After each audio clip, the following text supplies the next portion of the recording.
Aris mar am grami yn yw'n son y fi as a chahar son y nasdre choniwn. Mae ieddig agos ham yn os gymi gwrw cwysyn gyma simpli agos gyfel cwysyn dol y lenting mor siôn. So tosach leis choniw yn yw agos hiadrwyd se garchontas gan y choniw herw wati hiad gan yn having. Agos wel sy'n gyntach leis sy'n. Ha. Agus noorsen klarig ui, wel dinge zo'n ui klarig, maar dat zo'n janu en raast no, man verdiat de kujak janu net nog kus rotsami ed klaarame. Syn kloot de daarten ha agus maar savish kan je wit janu ik ne konju en asho ha syn je die fijn tashbenien voor ronje materialich gan gewoon agus ha Erik MacLeod strada maar is jolige mas den joligheid aan de show is zo'n vis hoort geen met een de had al hu spors so strada wird het toeschig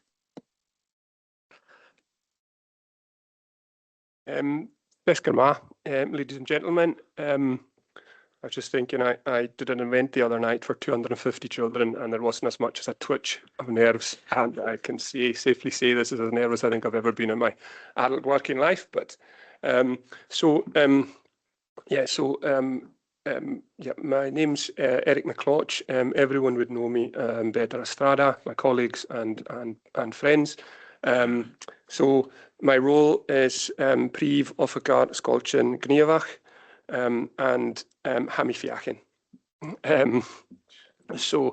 A little bit, so just to a wee bit of why I'm here today. So it's just to give an update on recent Gaelic developments in the sport and health team and sports development services. Again, wee bit about myself. Background is I have had absolutely no Gaelic coming into this. I came from a house where my granny and grandfather were native speakers and spoke it, but unfortunately didn't pass it down. So in terms of help for this today, my wife, who's also my colleague, and Marian Govik serves support over at the sports centre where I'm based. They help me with the Gaelic elements. So if they have stitched me up here, then I'm going to blame them if anything's off. So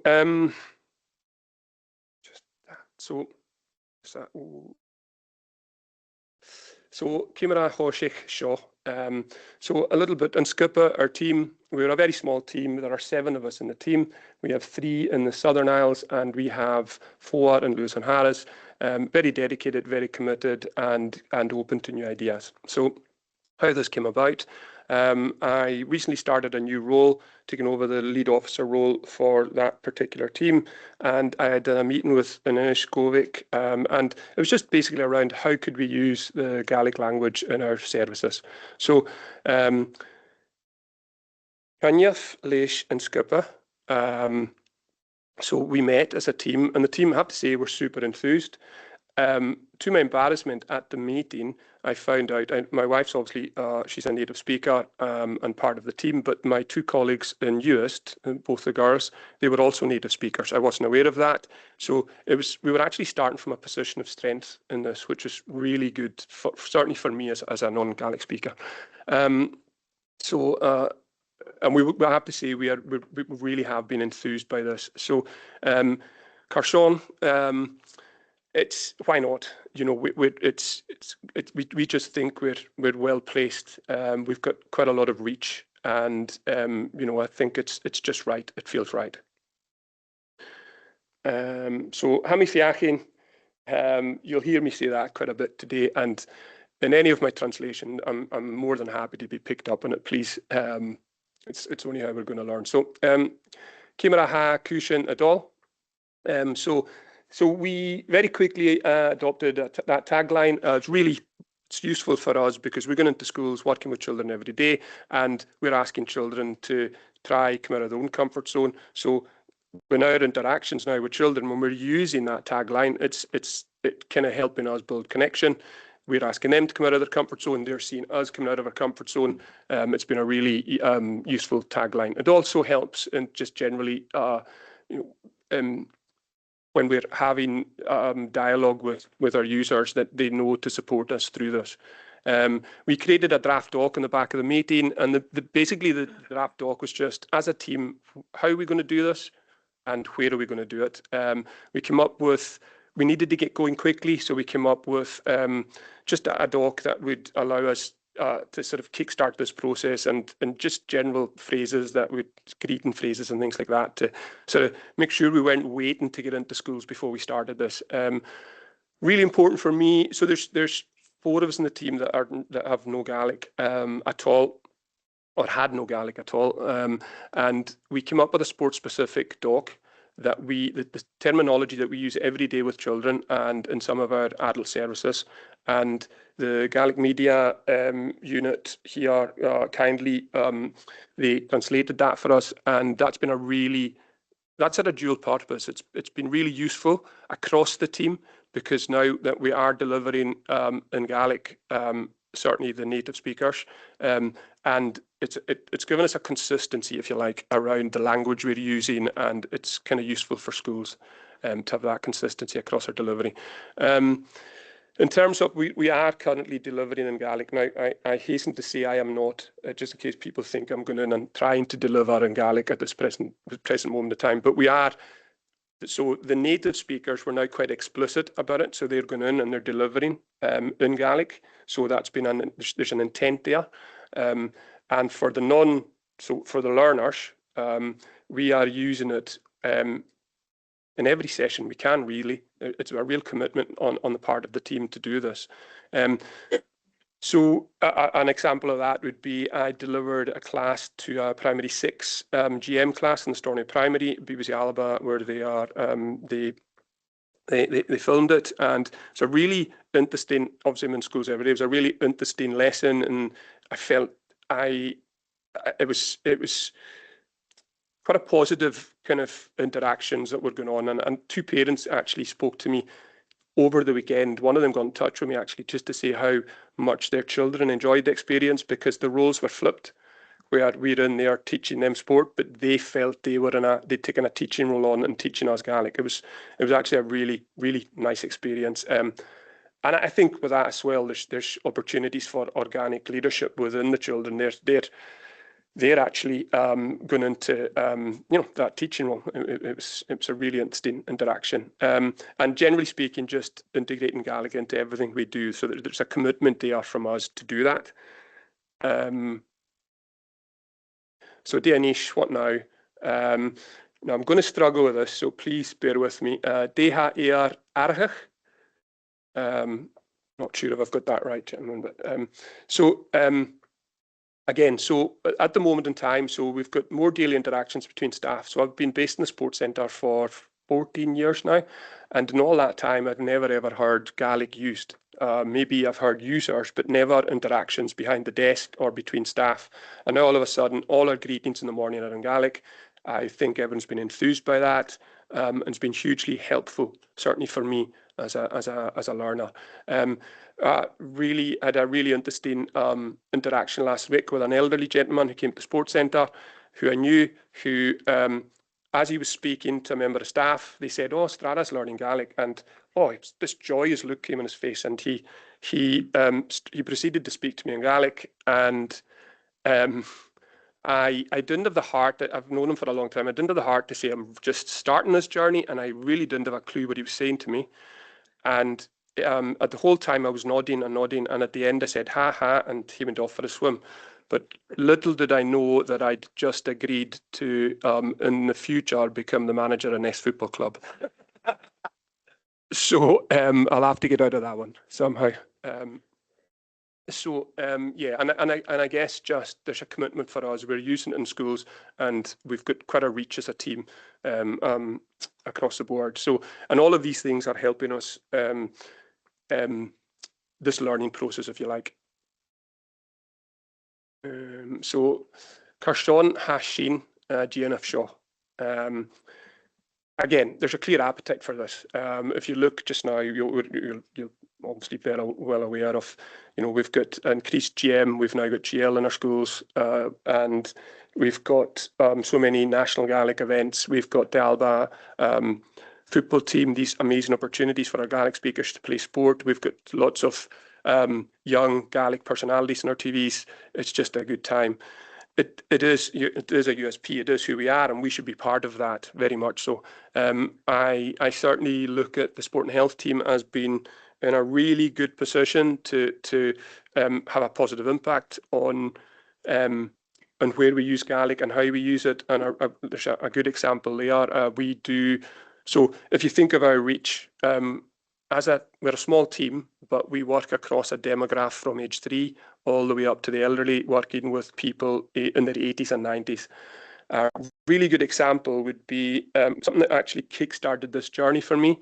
Would be I took a P7 class into one of our local care homes, and we give them training to deliver what we call the armchair athletics sort of program.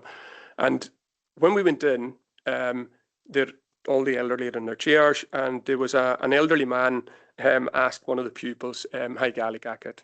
And to his surprise, the young pupil came back to him and had a conversation.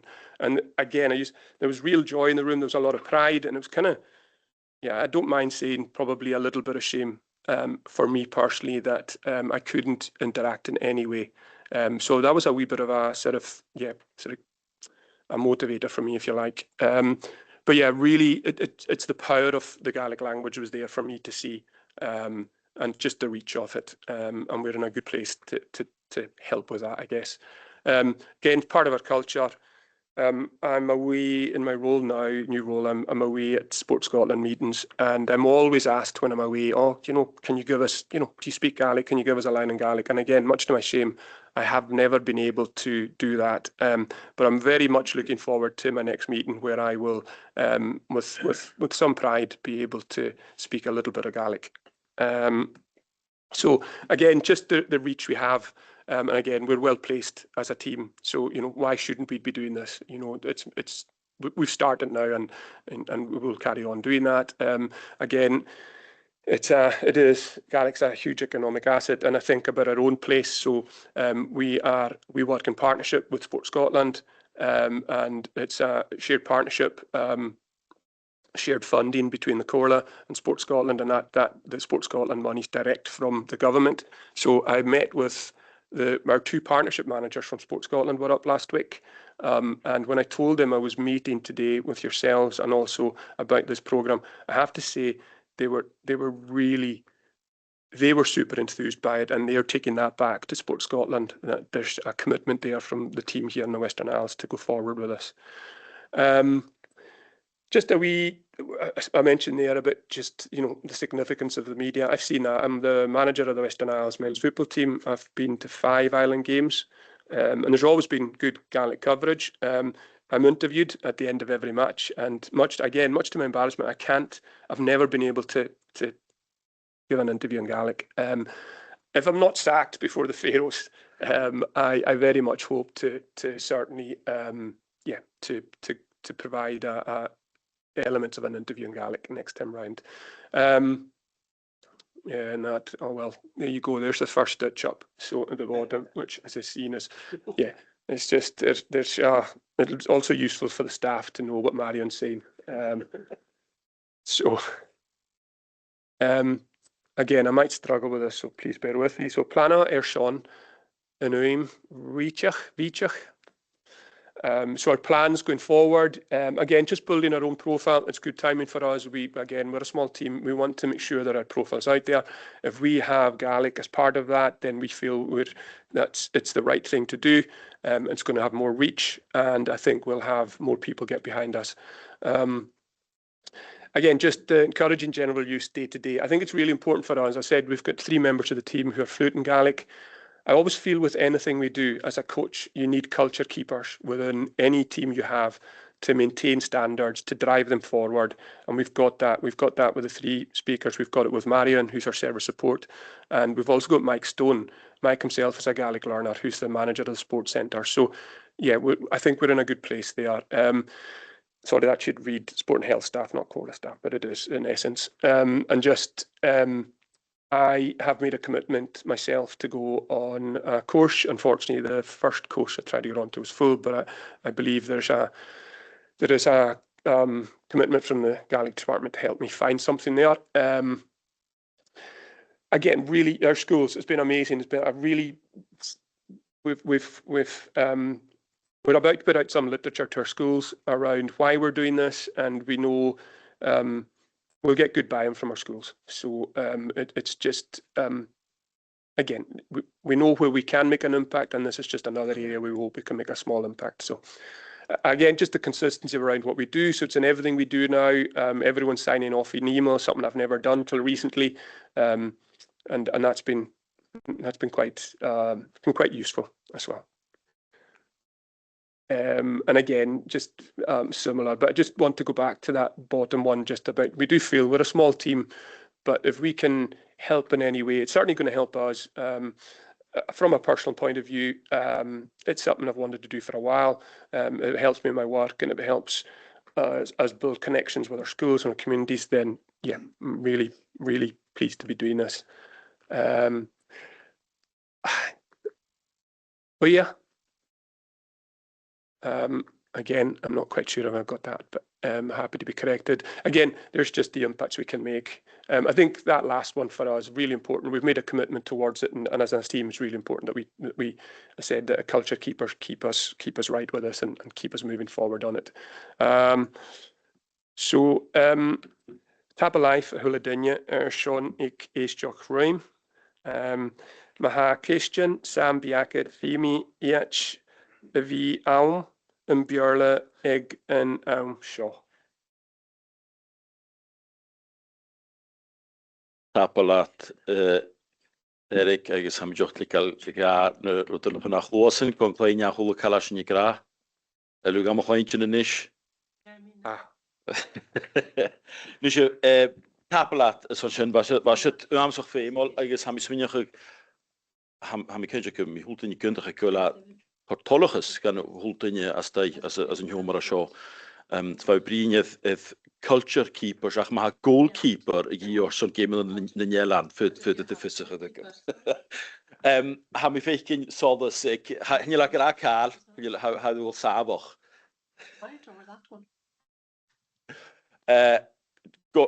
Meisje nog, huis van een stag. Could you? Ham natuurlijk. Ja, ik had dat wat zei je nog shock. Lika, maar ze morgen nog zo. Kunnen we eens op zo'n site? Thanks, Gerald. I'll speak in English for Eric's behalf. I wouldn't expect any different from maths.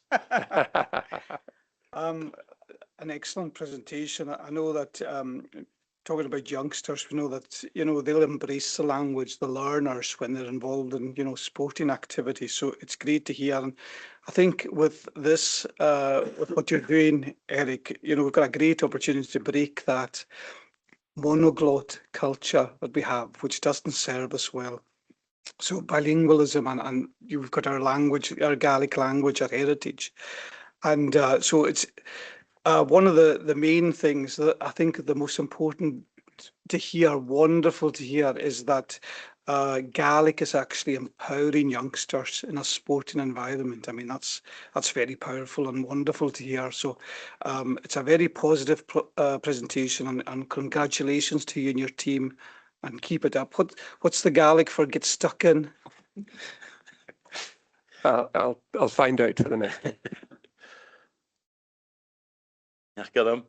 Tapel garig agus tapel laatse Erik schon haspone huge gain ha mi gema mochel as het gelu fiachen gelu bagam gali gain so agus noi es roi grane fakel va magaridu haro sam die af kro ujeit an den gali ga sam gewel cheva kon tussen hij games kafstu hune gali ga ma agus she over mis nog more han kwelching fenken Ryan Ryan Sport ik Comhairle had een tour op het ma fucking helan gevelat nische gopeth f barok taich agus barach gáte hodgan na Gaidhlig go tústa spós agus sé. Rút gomamis na chola sin agus bheith go chulating is té seo taich mór raibh a chub. Hewrig de mollig agus am Comataidh there to lá nu akla van na Gaidhlig kon er radio in Gael gaimen gemmen in Eilean Erik. Am Comataidh there to sin. Is nach gnéis? Ai, taplat Erik. Hamish fin misneach gurvel seo tahart agus gaharid fiimiad tahart ag an ógri agus fiimiad tahart as de Scotland agus am féidir an fin amach na was se dot de Scotland dan diedach an a wunskol as se dol agus se kuad de liadach sinnneach an naardskol kujoch schon ma dein ag móg schon bogagin as Gaidhlig a söle Michael pugin ha edu gal tonne wunskol agus stoch as an naardskol jannig bonachges schon a kunnim na de war een hele hakem se vas an aard gaan an voor gloonje waan had ik een isha agus na wat noorsen dol an naardskol se kisken is wiets fin a spita de janin kan konracht u an de Gaidhlig dat we konje van le ook Tjechisch agus was stik ma men gaan sin o loipe we klechke Gaidhlig kan hij maar schön agus ha men nog eens sinne fall af agus kan an sin je fiintjen in noordes ga janu kre jogin ik nechel Gaidhlig we se fiintjen kreazen a kaul komoor es de pluonnetje ha tolle daar agus maar me schon fine macher shoot an hardskalt kujoch dan wil chauffeur het toorsch as a wunsko.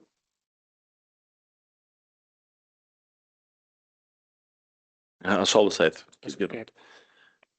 I do have to apologise because that's okay. You know that I didn't understand a lot of that. The gist of it is, are you in secondary as well as primary schools? Sorry. Yes, we are. So we don't have the same reach in secondary, but it's something that is we're just at the start of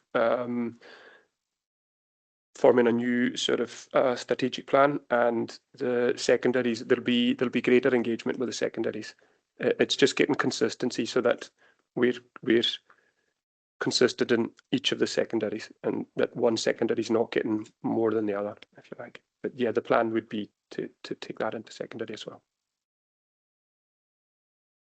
Ha mis mynnych gynnwyd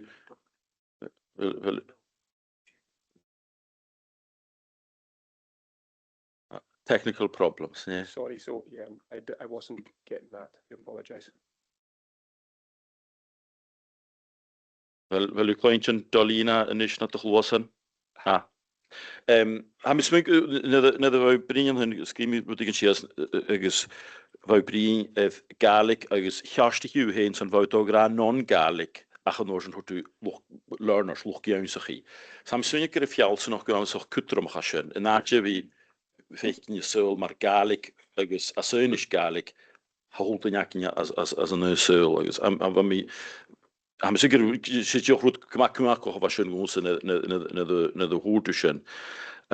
Wel pointen ze meer oh mensen markeren. Tablet niet erg. Tablet Erik ja als het eentje nog herinneren.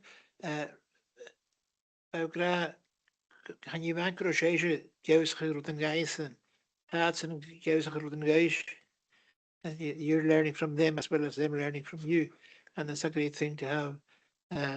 I'll say this in English as well. You're living proof or disproof of the old adage that you cannot teach an old dog from things. En nu ga je het nou eens gaan geisje.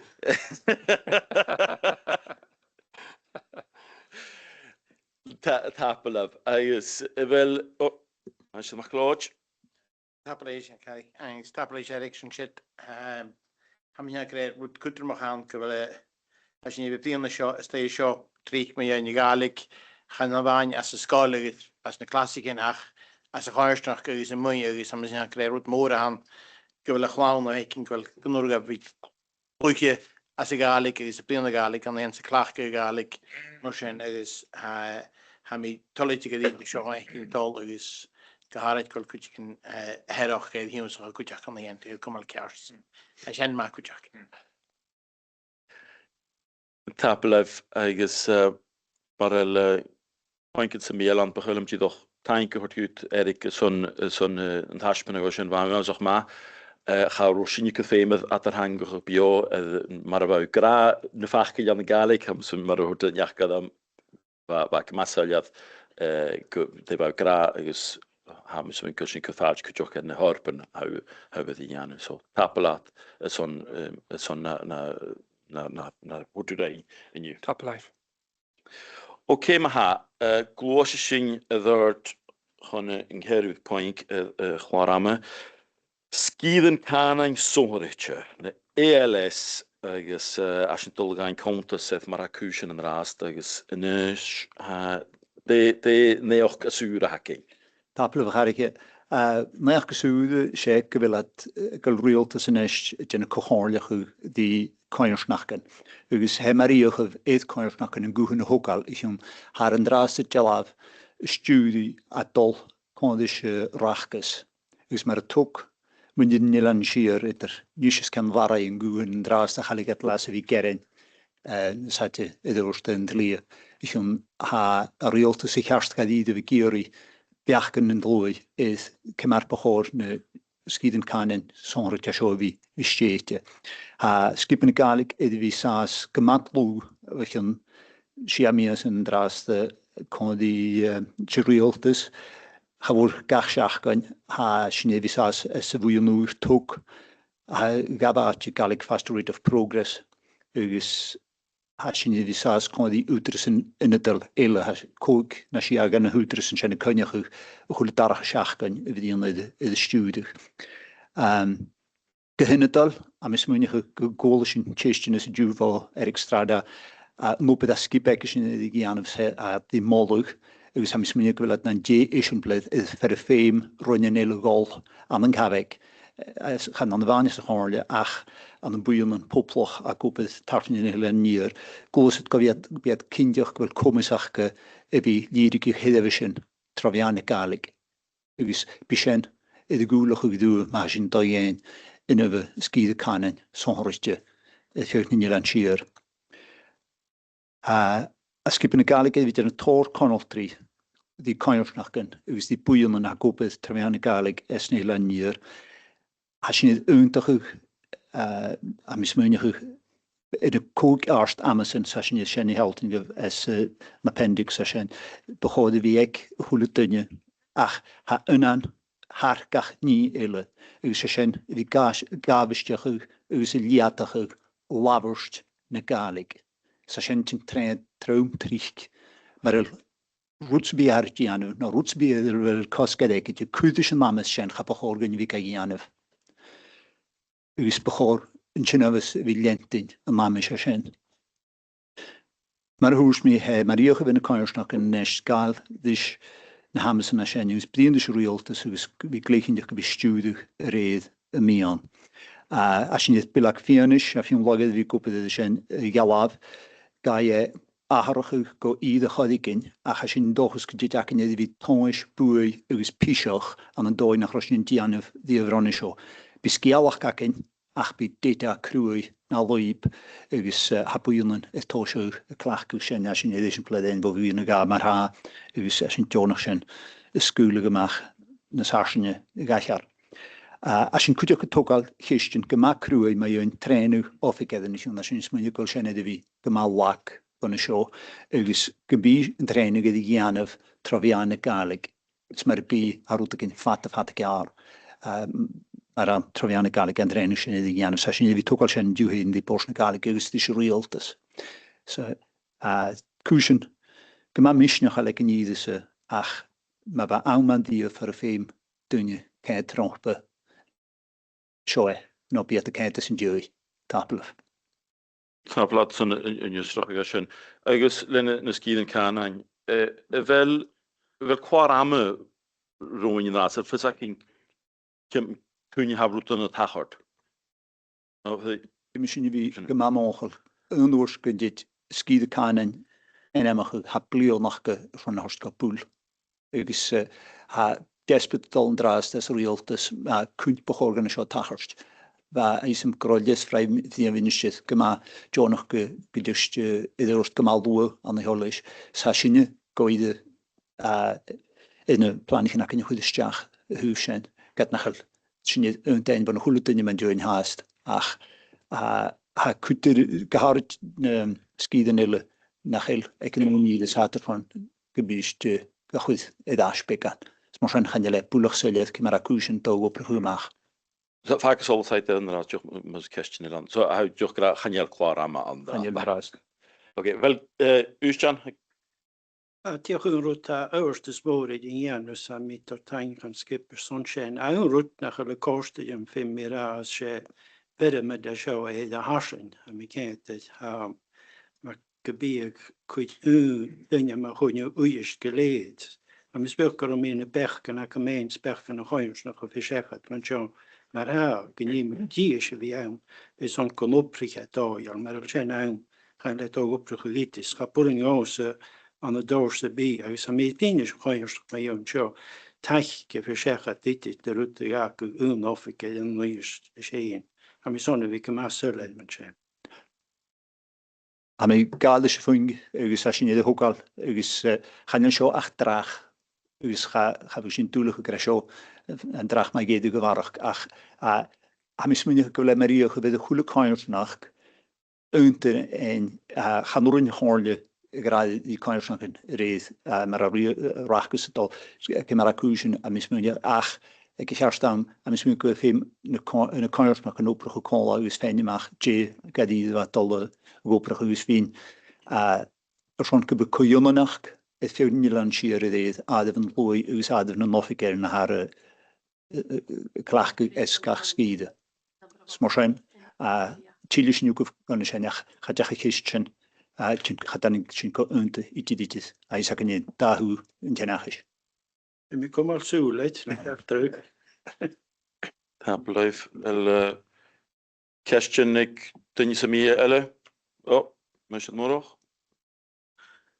Thank you, Dulich. I wanted to ask about the consultation. I know it's hugely important for people to respond, but as you know, there's quite a lot of consultations going about, and maybe people feel a bit consulted too much.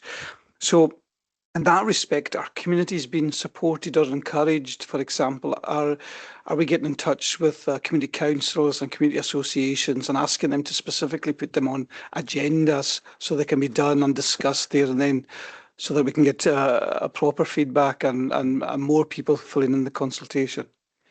Hashin vi klachku hule korm viakin hashin is kunje humal snere hashin kunje humal storm hashin kunje die ruchke nou just a parai is klachku kunje ben maar ba kunje DYW akin svinshin de huspas show ek hule korm huashin had schon mir so nach schachat so gradi tunje famous of bedien nars famous with biachken hor schachat She mark book pre-consultation as in general as in gadgische lochug or son root het hosach gor.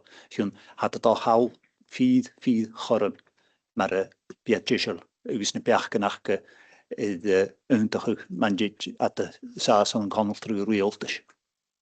Ga me zeker de point waar toch al aan hun met je morog son get de ha verder iemand toch wie graag als je van kus eestjoch ha tor kutchum ga het koers nog kun wie tot jacht in kutch viachken ha u alles kutter nog het immer toch kusper materiaal weet je dus gaan je la verderst schöne janu fat de hunje met je morog. Yeah, I think it'd be good to get something that could be sent out to community councils and community associations, rather than having events so that they can discuss it as part of their agenda in their own specific meetings, and they lead rather than being talked to. I think it would be very helpful if we can get something out. I mean, even members could probably take something. Kunnen Jenny we gaan niet wie mama tollicht in de kunnen we aan de storm maar misschien ook zo is het triviet bouw in nog kunnen je het niet was niet her de wie se ga je misschien den ik shit in die gemacht en zijn arst schon kun je voetbal als je her is fesker maar van hens va groen morelan hoest nach burgaftje al naar skakerroute nel tagerstech niet een miske gegaan daar goed zo kun je mag bra nou ja kan je nog goed Colin George. Tablet ga ik het juist een kruis wat we aan deze gra gestje geinig in holig in bloch ha ba kun je wakken les via vinista we gaan drie zaken voor rukkelen van de holen wat beile holen beile committee aan is wat ik ook rukkelen aan van de gooisnok is je manier van een wat wat misnogel groot fijn eestjok kach kutsch van de real van de holen troskip in de Gaidhlig is wat val ik een groot fijn eestjok maar baars in de vroeg is ach maar aanholig moedig gra helpt haast geht es nie an maar wenig in is Ja, am so wird kutter mo ha mais mo ha tokal an son ha go either get the preaching to the converted ha schön hat ha saas an den kuchen Gaidhlig maar ha femine dünchen immer party a schön son auch gönje wie saas as a kuch kujok wel points mir alle akin rehokal en tapel of maha son schunsklosing dort gaan was een tjoch son visserig klosing dort gaan nachhusbar een tjoch klaar opbrog de gneven yesachi ik skip in de Gaidhlig is chef in 400 lossen had over in zo jongelijk tapel we gaan je Kiesje verder een appendix als je geveel lusten gaan routen als je de visas aan wat je gehad agus ga ik me lastig al tron hulp in minutech as je het klunjin kuchach maar ach stoch kunt ook met je verder ga lue as je klunjin sin maar in de skiën zo is te kan en agus maar as je de brinde te vervoeren ha pungesin maar in komen nationten en alle nog sin roet Babeste wie tacherst an de zomerrastik, wat je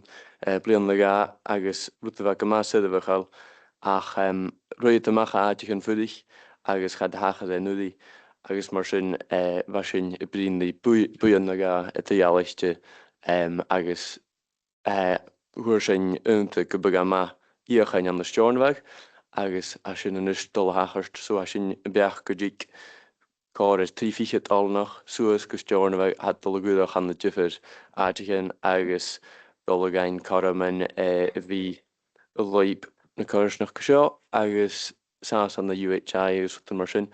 Has je een dag is kun jik gefeich deunje had je soos gefeich het karamen stoche slien opdrache lenting Rasjas na Eilean gebi mas an as show hat na de Balten moore ha sinds me wil ik ma kutemach deunje haal gan na Eilean schon op agus fulig show agus karm va han son sin kutjach son via gen die brosnig mundje de naatje heen huv Gaidhlig is als in de so ma ha kisnach sin fit feinig gedig ha Roet na Gaidhlig ha sin fichen de opgegeid pascan faltechi groeige son luchkoprachure ikesteach Comhairle die Gaidhlig agus die cultus en aatje is mar sin durst agus versin Comataidh beachgan aine de sin ha mikreach ha sin son gobi deunje hike seo a feichgin décha kutermach sa ha Gaidhlig agus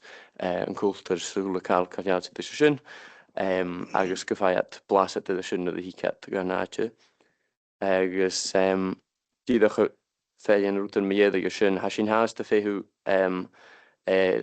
son sannasan na busichen na sainichen is bean na busichen sin am smun bachin blian ga vi féhu son túnta Gaidhlig churéid am smun go deachú lokale chur gan roiin ha délige sin ach chanil sin noch go haast so as sin dochas gunjik ahar chuéidir sin ach ha sin haast féhu sin so am smun go sin hu lokal an daaste ach ma ha kisten sa biaku ma yin kal gan sin ha metalletje as sin talletje frekust Papelat jongleich wil dinge son kisten sa mi nog en na vik fjollig an hun Cianard, fe ac y gynnal mor sioch gyfel? Cianard. Well, thank. Just on the point about the welcome pack for language and culture, it's something we talked about at the Major Developments Forum as well. So obviously this was for new Corn employees, but I think there's opportunities there with the major developers that are coming to the island as well. So some possibility for some joint working there. Appelat point o asian. El gwnnwch chi? Hai, laat onlai, agus y cymad tron y steihint dyna sy'n cymad ys. Hwy me misniach gael na polish marish yn pled, gael asen di mi lai dwsanach, torsw to gwl pan agus nard off gyda as na helan, na pwynt gan y helan, a sy'n y ffyn gael a dolwg lost agus. Sy'n y torswch torsch i le, ys o wain ffabloch agus, sy'n mi gael a wain ffabloch fi mi ad hyn e bod. Agus tóra barach í anú leis a loca proch agus. Leis roi'n ffabloch am i ciolach o gwn yn Eilean cwtioch agus dytio ffyrrynyn yna. Agus garid gwad sias yda lista sy'n si Gaidhlig as the hegelischen agus yda chalas mi as leiniach am hyn ban a chain hakam sa fas an artist a coinstug an sy'n si.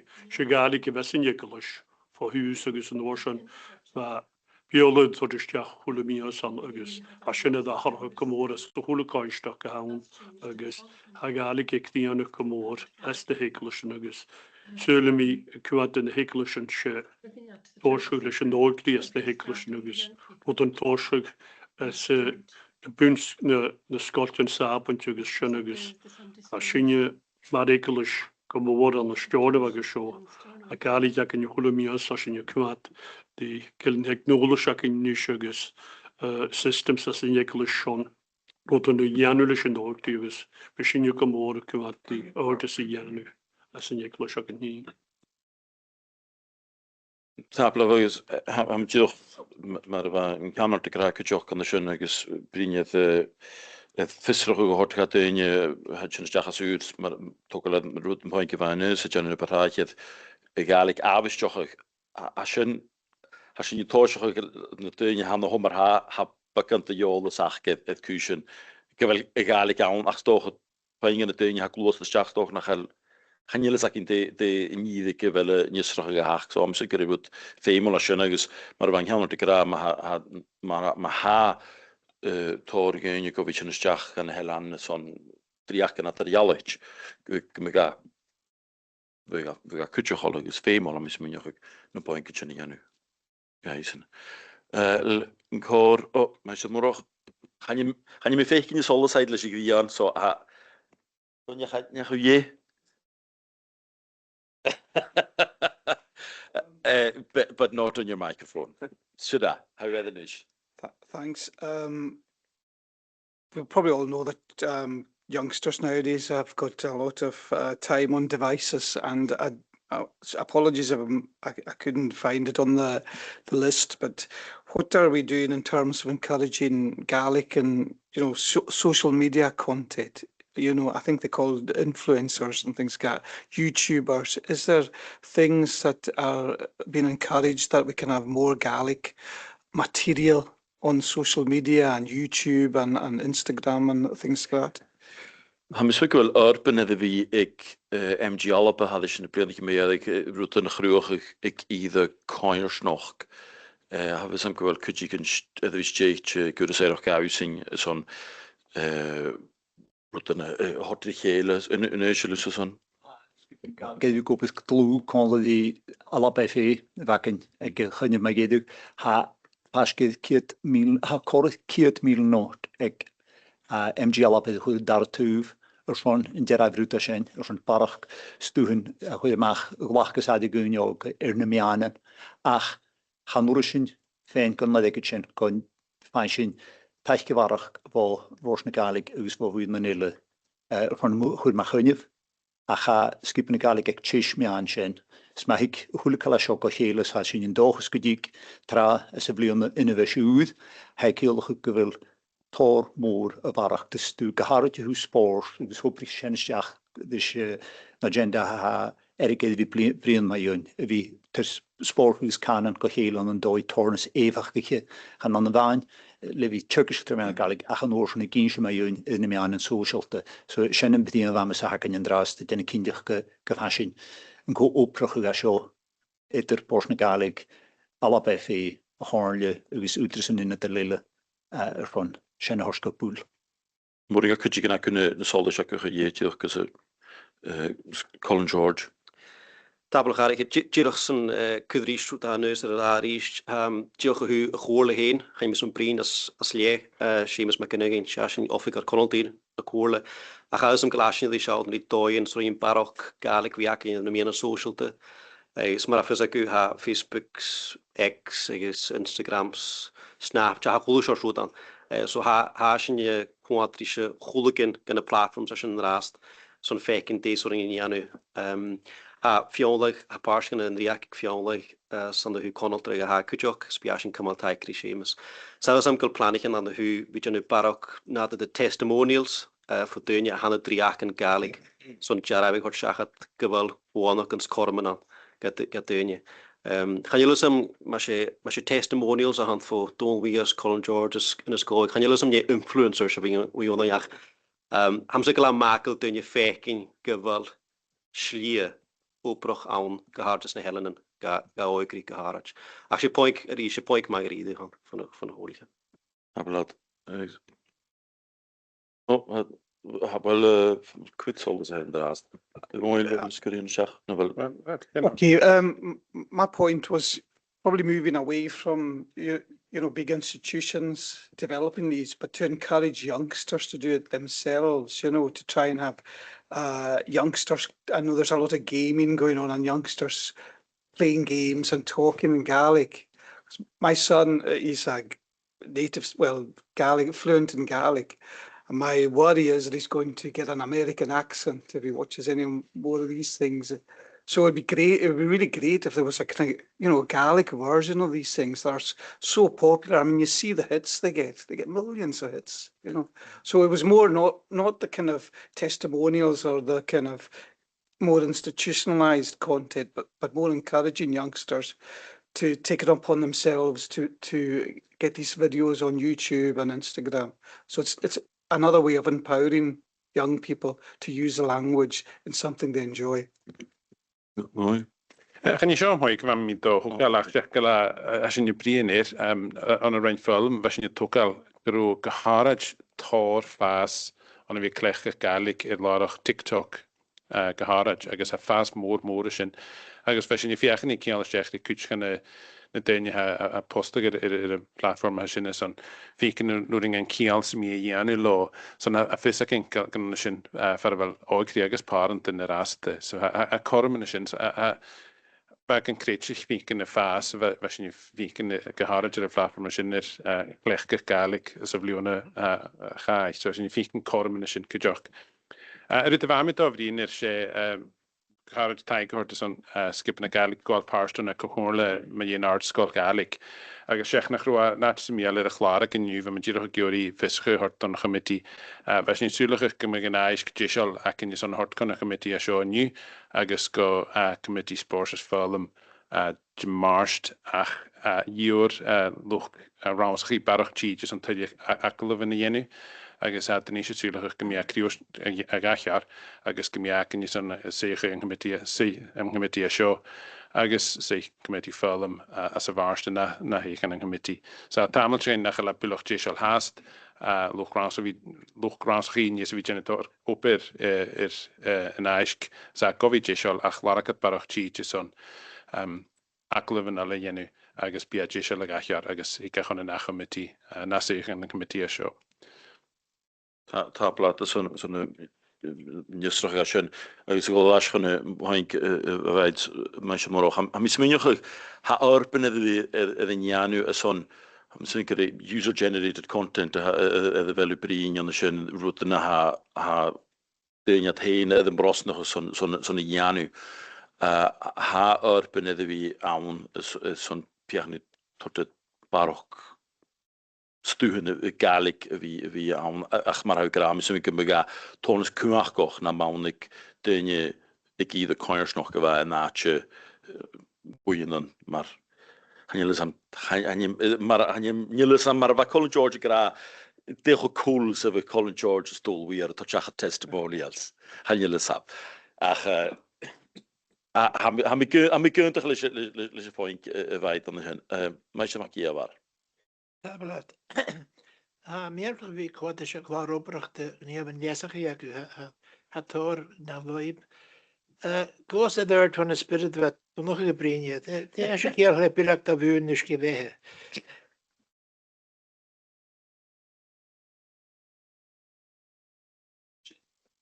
A sin chafwr garlen gyda'r gan y ma aes gyhagin. Ys yn byddwn sy'n boli ddifili sian steitio. Sian gylion clachant bega long fawr. Tort rydyn bega gianaf. Ys mae ger abys tŵg fel sian y gwbydd gan gafad cwdi cheila an yn doi. Sgybachorwyd polisi sgrifwg ma'n diwyn. Chanie doi ele timichol sgrifwg polisi yn oes yn fechgyn na chala gwbydd. So ha sian edrych gwbydd condi mynd yn taxi sy'n gan ha sian edrych fynd. Ach, sian eisiau pledela han. En draast de kopie kon die boeren geweest. Ha bedierig is chimie geluid gebehe. Ga je misschien heel erg zijn dag. Goed te weten niet zo maar je. Ach, a torte de skialk en torte bedierig is.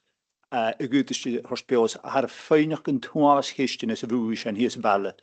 Dus ga je dat gekomen zich zijn de kisten rukkers. Je maar dunnetje stag. Waar Google en hal had is. Ik wil komen zijn aan een Gaidhlig.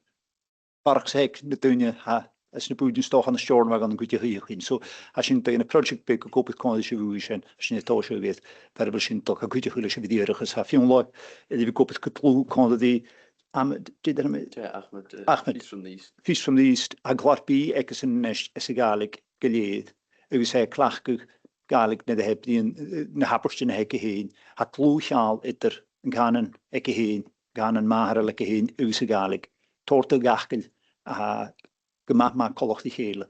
Dus aan misschien een routine en jorsen dat al hoort boei oploch het klach in de Gaidhlig.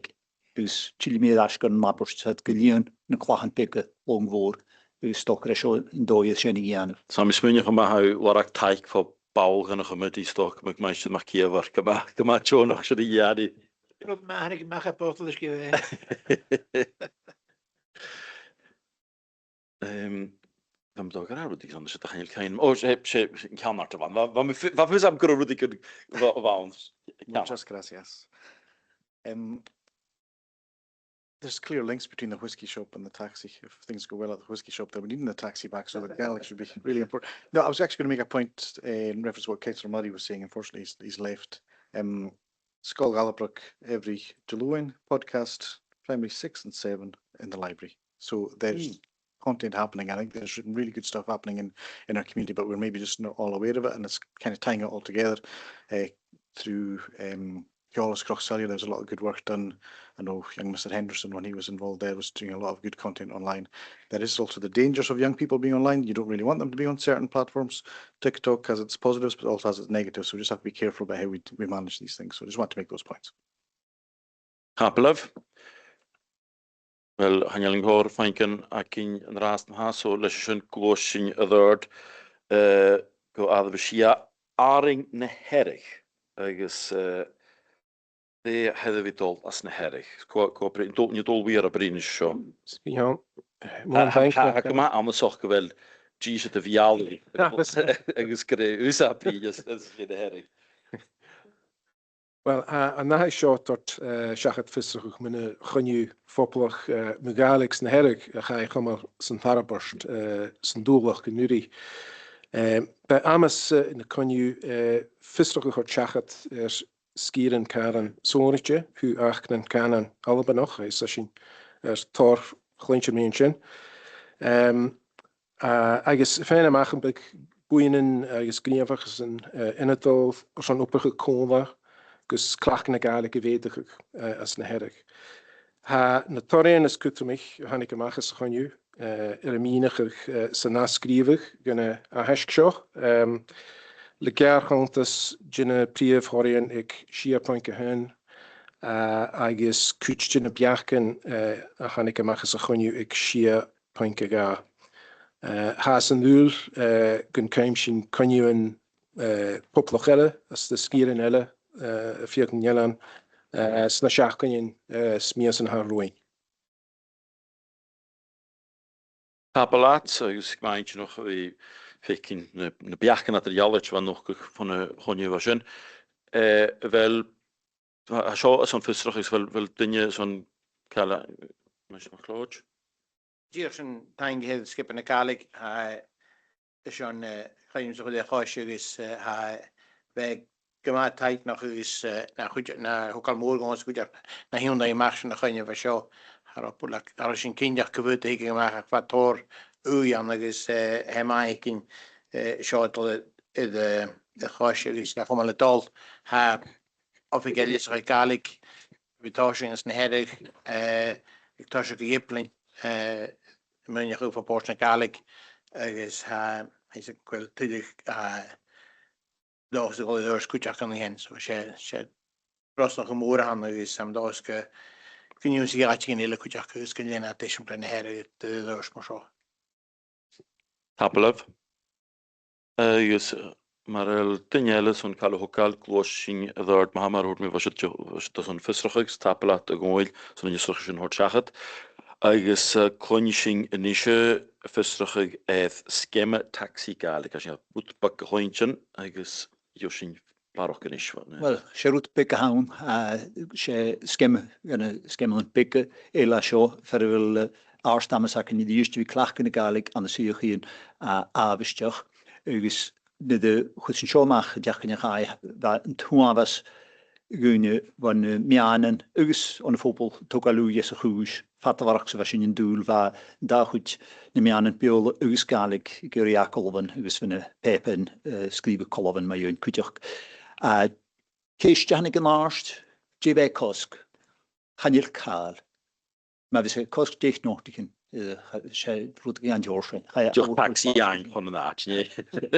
Na sy'n yn haidianaf just yn y Comhairle yn y fiain, chanil môr yn cosg ysna lwyb, agos asyn yn dochus gysydd chanil fain, fi misnach y gwynio sôn fi brion barach gaelig, dysyn nhw'n gyfeli yn taxi'n, ac asyn cwydioch gygeiri yn biachgan fan y ffobl. Agos asyn misnach brosyn yn draifedd gofi torstio'n nisrach i han y dwni to gaif. Mana don, chap o hor ilgol sy'n bi fi orn, dwni fi canig. Mae isac y jehad y gra swrwdw diarabw glorog eith gyfelad cael na gaf rwta had y gra lesach yw. So, as yn gyri da chwyd biach gan heg na dwni ygys dochus gybiad y blin balach gaelig. As yn eith cysdiach yn ei galaf, dwsan cysd na mae sy'n edrych, ygys as yn y torst gwt, mae hwys mes y fiol wow factor statistics hwf jeha gaelig janaf gan y sgida. Je lwch as an y budget yn gaelig gan Nilans mor sy'n edrych, ygys as yn dol chlach gysyn yn da chwyd yn y draifedd yn tosioch rhan maad y hyn o hwgal hwf lwch na gaelig, ach bys yn gaif at cwydioch rhan fiachga es na taxi yn, gos y ffwyd dyn se multiple choice a hounder. Ffwyd at sy'n i gianaf, at sy'n fysat isn't hwyrus mas sy'n ad gyri i gianaf. Ach stok ydy ffigsydd y gwyn i'r lwch na gaelig gy economicus, gy socialtas, gy culturach, fyr na nilan. Ys bu da gwyliag stwdi ant cwydioch, stwdi nid yma simbli ach biarstioch y hwf na gaelig ys na hilan. So as sy'n dochus gawn mi as sy'n siach gydyn. Taran sy'n ffisrwch o Comhairle, fan y draifedd yn sgysyn jehig ymachas. Wel, tapelat yn eisiau, agos mae'n hwtw diolch cefn yn byg ach fys gyma ffwl o sioch a tor gyn i gyharach dynia ha chyn gan Eilean, agos dynia gyd eich sio dynia rhan nachel tor wy as a chan an cwtioch, agos am sicr bod ffeimol o fan. Wel, dynia sy'n miele son sy'n ysdiachad y sio.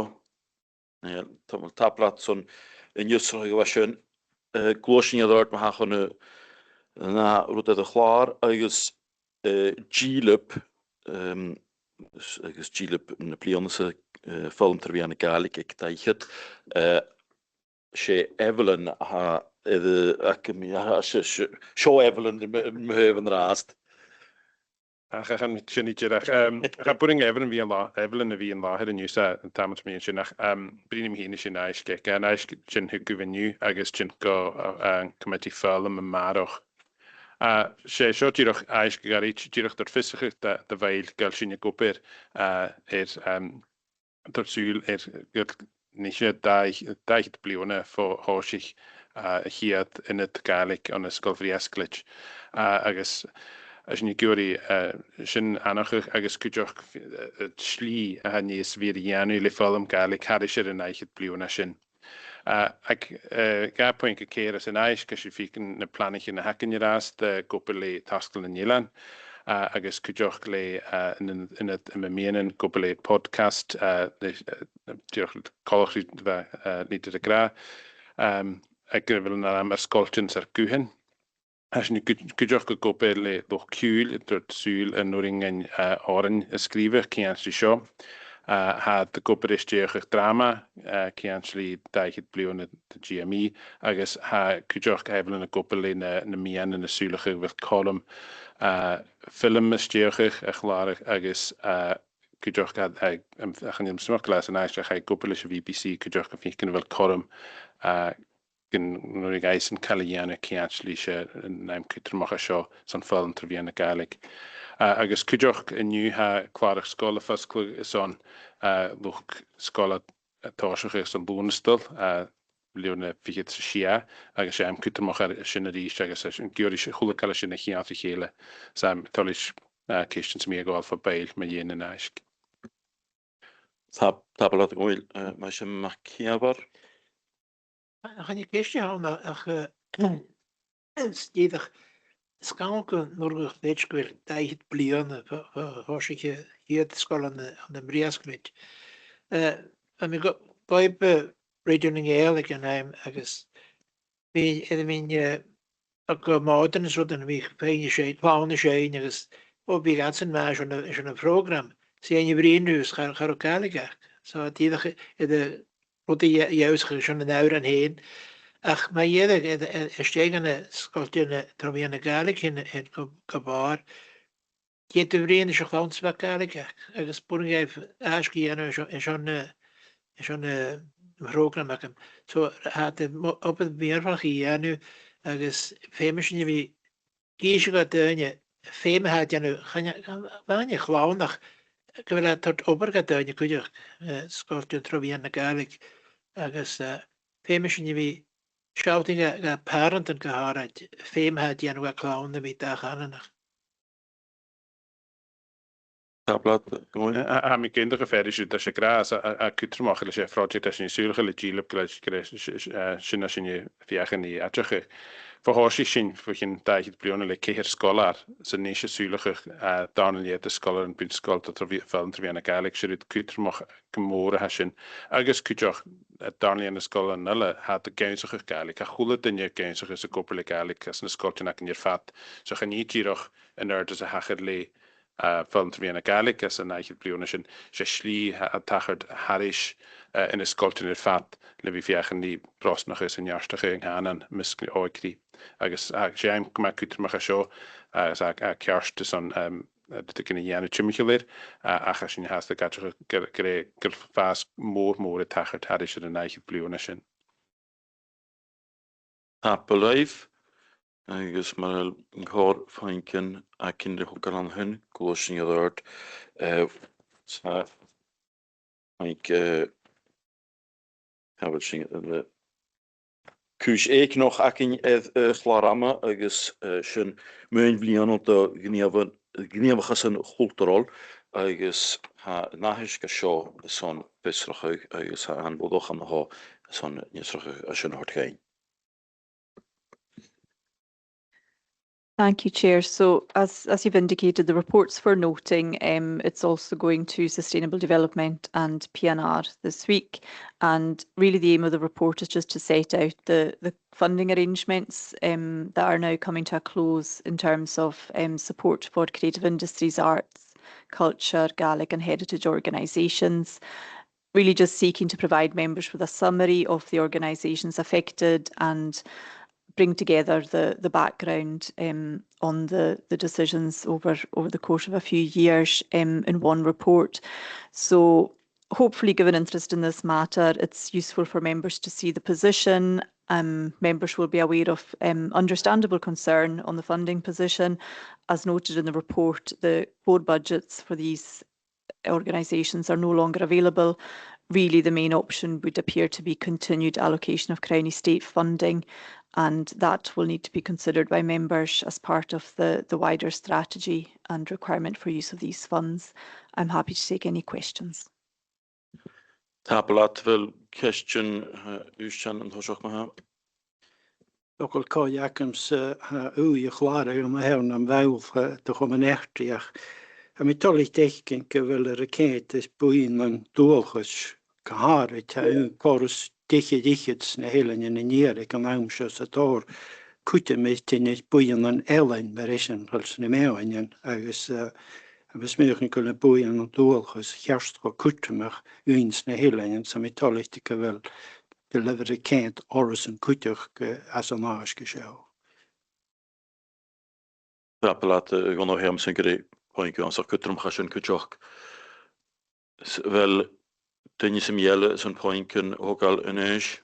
Gaan jullie hem wel immer gaan wie toch al een puntje ach ham is moeilijk. Ik heb niet in het dat het gask maar sama moeilijk Gaidhlig hikke. Ik heb gehoord nu laat tonge wie de glachkus de klachkus van Hulkalischen heen uitboeien in Eilean wil zeggen Comhairle ha ruta har Gianov said the little Cosca that it Camerata could be gavish to Ugus Liatach Pedion Negalic. He Macleori Vigenov should show some arid and on the Nemachus Galig Achmerhill Ukuri the Shachan and Hain as in the Howlhan and Spishni Dakalish and Hulk Shake Hultanil some Skakvilshin Itrialitis Galig in Merchan and Pios Hoyersnach are a fan Torgan Vunig who had in Shachan Hill and Siar who've doelges is kanen skulker. Dus femer de functie nog maar niewachs fatjuur. Ham ik kan toch wel tor wat een meer mag je graag als je een plan je dan gaan je zo keer wat meer mag je was je dit jaar. Ham zo wel ik kast als je als je mag lood. Tapler. Is na ham ik kunt dat die neus aan het gemoor is die juistjes na hoofdstad had ik het chown is famous in je kindje gewille de Genef famous more as a good skilling had allemaal is maar wanneer ze daar heeft alles de when the name is the Comhairle Gaidhlig ach maar heel veel kerstrijden weet gaan je laten de massa beginnen kan gaan en dan kun je wel gaan en de leertige is de vros nog een moor is daar in Eilean kun je een punt en hij koude het ja Gaidhlig de inschrijven in plan is en als je zijn pas tegen die het punt de Comhairle aan is wil ik kinachke die het lorok het heen zo'n gommele taal is en dan shorn we fijn kun je van de Gaidhlig dus gaan je geen jonge is samen zijn hij is in de schalten krijgen goed dan mag je aan de wie vaak wil ik in de nieuwe lorok apeen is daar je geen is toch het lorok apeen het triple wie is toch wel die aan de magaat en ja die Comhairle aan de Sjorneweg naar bij aan de Sjorneweg toch bij het kan doen in de nachtje de Comhairle zo'n een kutje gaat dus een moeilijke zijn maar dan de kan bij aan de had je geen hele kutje kan je nou heen mee en is eerder te zijn van een bij aan de kan heen kutje Tapelat is sam zeker kan je pointen kunt er nog zo'n kutje games wie een hortachat.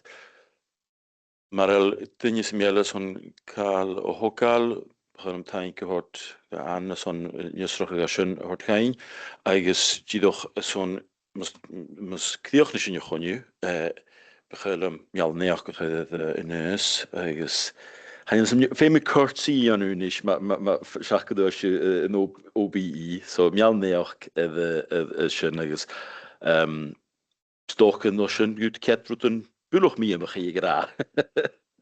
So tapel efo san fi y lahar ag y chwniw yn yw, agos ha yna chwniw gan y chymydi yn threslaf ffydd gan y fart. Tapel efo cydioch dolak, son yn adrangwch eich.